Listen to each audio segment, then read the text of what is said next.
Hi everybody, Coach Mary here, and today we are going to be working on handstands. So I will be showing a whole bunch of different progressions and different things that we can be doing at home to work on our handstands and our handstand shapes.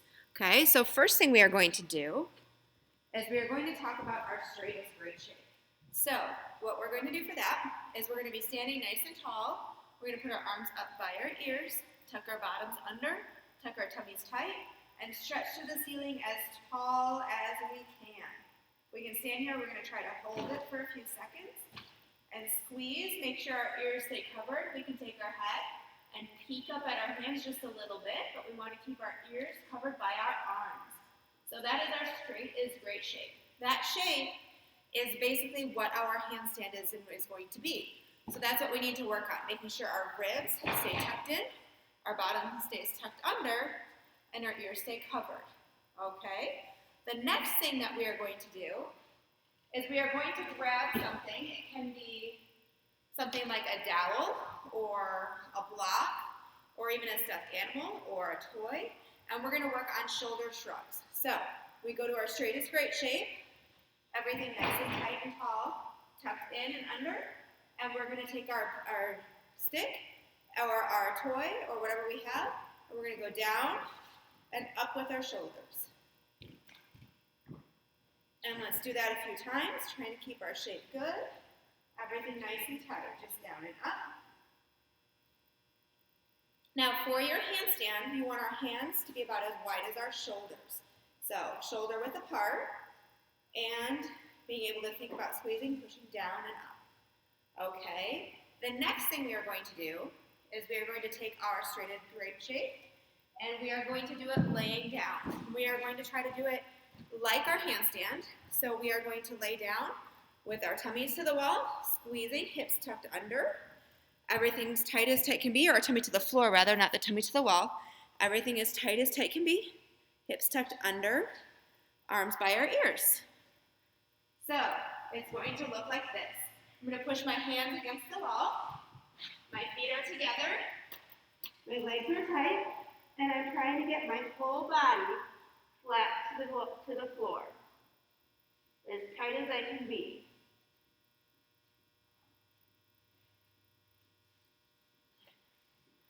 The whole time I'm doing that, I'm pushing against the wall with my arms and being nice and strong. So we're going to do that drill laying on our tummy, and then we're going to do the same thing laying on our back. Same sort of idea, trying to get nice and tight. We want our whole back, everything on our back, flat on the floor.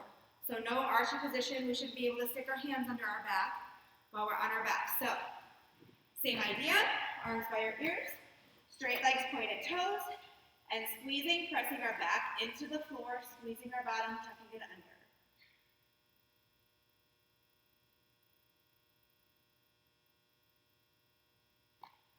Okay, so the next thing we're going to talk about is we're going to talk about squeezing our legs together. And one good drill that we can do to work on squeezing our legs together is taking our friend or object, whatever we have, we're going to put it between our feet, and we're going to work on just trying to squeeze that as tight as we can.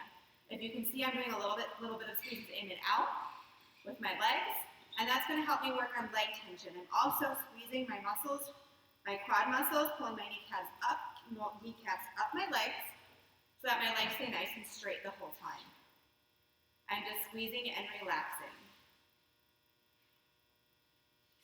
So, if we can do our standing straight is great, our shoulder shrugs, and our laying down handstand shapes, the next question is going to be, how do we get into our handstand? In order to get into our handstand, we're going to work on something called a lever or a lever, depending on who you are and how you feel like pronouncing it. It can be either one. All right, we are going to work on doing a good mountain climber shape into it because that's going to be really important as we get into tumbling like round-offs and front handsprings and stuff. So we're going to grab something to put our arms up by our ears. We're going to have one foot in front of the other. You're going to pick your favorite foot. Mine is my right foot. A lot of people's will be their left to kick off of. So I'm going to be here.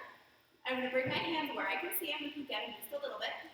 I'm going to touch my back into the block. And then I'm going to kick up, and then come back down to that same shape. Goal is to keep a straight line from my wrist all the way down to my ankles. Okay, so I'm going to be here, mountain climber position, and kick. And we'll do a couple of those.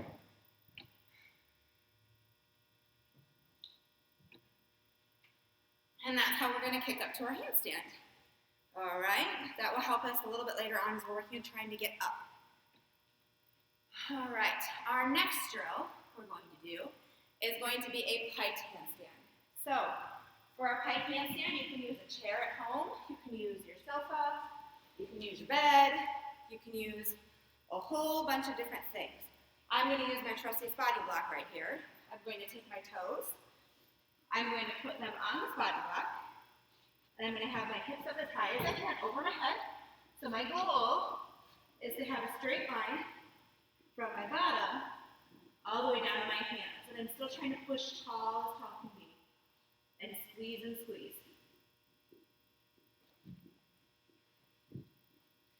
So that is your pike handstand, trying to get your bottom straight up over your head. Everything squeezing nice and tight. All right. So after our regular pike handstand, we are going to do a pike handstand with one leg up, and then switch and do our pike handstand with the other leg up. So it should look something like this. Okay, walking the same thing again, walking my hands in, my bottom trying to be straight over in my head. I'm going to kick one foot up, nice and tight and tall. Hold that for a few seconds. Put it down, and kick my other foot up, nice and tight and tall. Holding for a few seconds, and then coming back down. And you can do that as many times as you need to kind of get comfortable being upside down and feeling what it's like to get those legs straight up over your head. The next step in our progression is going to be our wall handstands. And we can do them two different ways. We can do a handstand with our back to the wall, and we can do our handstand with our tummy to the wall. Now, I personally like the tummy to the wall better because when we do our tummy to the wall, we can practice good shapes and good body positioning.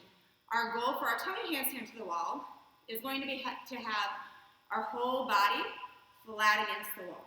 So everything is nice and straight from my wrists. The goal is actually to have your wrists against the wall. I'm not quite that mobile anymore. But the goal is going to be wrists all the way down to your toes, nice and flat against the wall so we have this really beautiful straight line shape. And we're using our straight line for the wall. For back to the wall, the goal is just to get comfortable being upside down and kind of feeling out where we are. Still trying to push as tall as we can in our handstand, having our heels against the wall, and stretching. Just being upside down, being comfortable, thinking about trying to keep that straight as great shape as much as possible.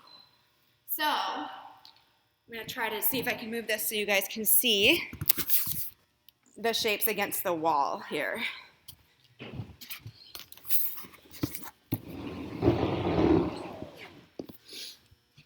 So first one I'm going to do is I'm going to do back to the wall first. So I'm going to put my hands closest to the wall as I feel comfortable and try to stretch and push as tall as I can. So I'm up here, close to the wall as I can be. I'm stretching and pushing and squeezing my bottom, pointing my toes. My ears are covered, but I'm peeking at my hands. I can see my hands just a little bit. So that will be the handstand with the back against the wall. Now, if you need to start with your feet a little farther away, you can do that. Or with your hands a little farther away, you can do that just to try to get comfortable being upside down, okay? Next one I'm going to show you is the tummy to the wall. So tummy to the wall, my goal is going to be to have my hips against the wall, my ribs flat, and everything as straight as I can. So that is going to be this. I'm going to kick up. Some of the kids can cartwheel. If they're more advanced, they can cartwheel up to it. So it's going to be something like this, or they do it like a cartwheel and walk their hands in. And they can push up to the wall. Again, trying to get the hips flat. My chin is touching the wall. My hips are flat, and I'm trying to be as tall as I can be. The other way to get up to the wall, with your tummy to the wall, is just going to be to put your hands on the floor and just simply walk your feet up. And then the same idea, everything flat against the wall and pushing tall, chin to the wall, peeking at your hands. And then you can walk back down. All right. So the next step in the progression is going to be a little bit more difficult. It is going to be our handstand close to the wall with 1 foot flexed. So we're going to be close to the wall in our handstand, have 1 foot flexed, and we're going to be trying to hold and balance our handstand. It's going to look something like this. So I'm close to the wall trying to do my good shake. My 1 foot is up nice and tall. My other foot's flexed and I'm kind of coming up. Whoop. Going too far the other way. But coming up and trying to kind of tap the wall and using the wall to help me balance.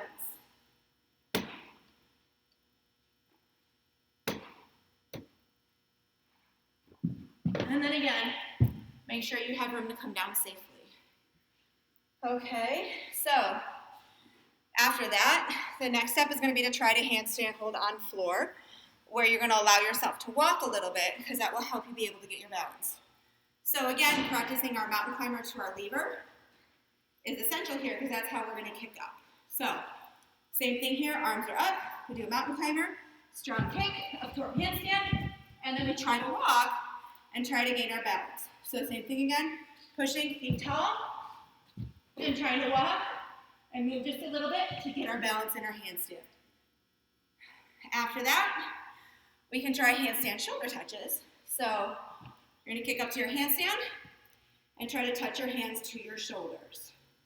So I'm going to be here, I'm going to kick up and touch my hands to my shoulders. That's the next part. And then the last thing is going to be working on just trying to hold our handstand. And this surface is a little too squishy to be able to do a good handstand hold on. It's not good grip on the floor. But what a lot of kids are going to do, and a lot of people are going to do to be able to hold a handstand, is going to be taking their fingers and kind of curling them on the floor. So instead of putting your hands completely flat on the floor, you're going to kind of curl your fingers up so you can use your fingers to help you push on the floor and balance. So you're going to use your fingers and your wrists to help do that. So there are some suggestions for everybody to work on handstands on the floor. Hope you guys all have fun.